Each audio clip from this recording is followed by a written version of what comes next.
Salut à tous et bienvenue pour ce nouvel épisode du podcast Failure Faculty numéro 30. La thématique globale du podcast se base sur le processus d'apprendre, d'évoluer en prenant du recul et en apprenant de ses erreurs. Comme il est difficile d'éviter le sujet, alors je te propose de parler de la seconde chance du confinement. Oui, ça peut être bizarre d'entendre le mot chance dans ce contexte, mais plutôt que de se lamenter, autant aller de l'avant et s'en servir au mieux. Revenons d'abord un peu en arrière. L'annonce et le premier confinement, qui était à l'époque une expérience inédite, du jamais vu, une première mondiale méconnue auparavant. Il faut du temps pour accuser le coup, comprendre ce qui nous arrive et s'adapter à cette nouvelle façon de vivre.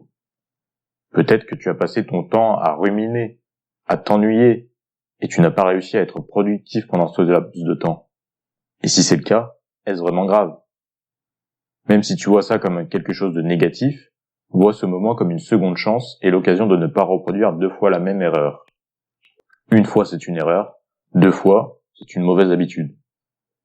J'aime la petite réflexion qui dit « Si je devais recommencer ma vie, je ferais les mêmes erreurs, mais je m'arrangerais pour les faire plus tôt. » À l'image d'un logiciel ou d'un jeu sur lequel on rapporte des bugs de temps en temps, le but est de corriger les bugs petit à petit pour éviter de réitérer ses fautes. Bien heureusement, tu n'es pas obligé de faire des erreurs pour avancer. D'ailleurs, ton confinement a pu être bien vécu.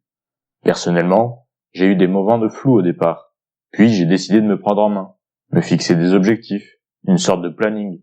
J'ai d'ailleurs lancé ce podcast durant le confinement en tant que défi personnel et j'ai réussi à tenir le rythme de la sortie hebdomadaire.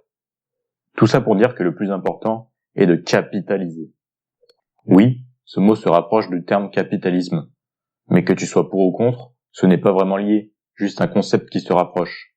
Là où on voit une dynamique fondée sur l'accumulation du capital guidée par la recherche du profit, on va ici chercher à accumuler les expériences, comprenant succès et échec, pour la recherche de l'amélioration continue.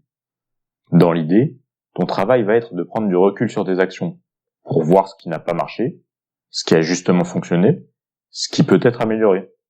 Ce processus systématique permet de tirer des enseignements et de dégager des bonnes pratiques. Or, une bonne pratique n'est pas uniquement une pratique qui est bonne, mais une pratique ayant fait ses preuves et permis d'obtenir de bons résultats, et qui dès lors est recommandée comme une sorte de modèle. C'est une expérience réussie, testée et validée au sens large.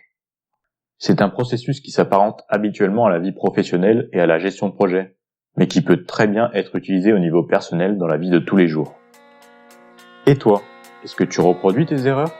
Est-ce que tu capitalises sur tes expériences passées, bonnes ou mauvaises?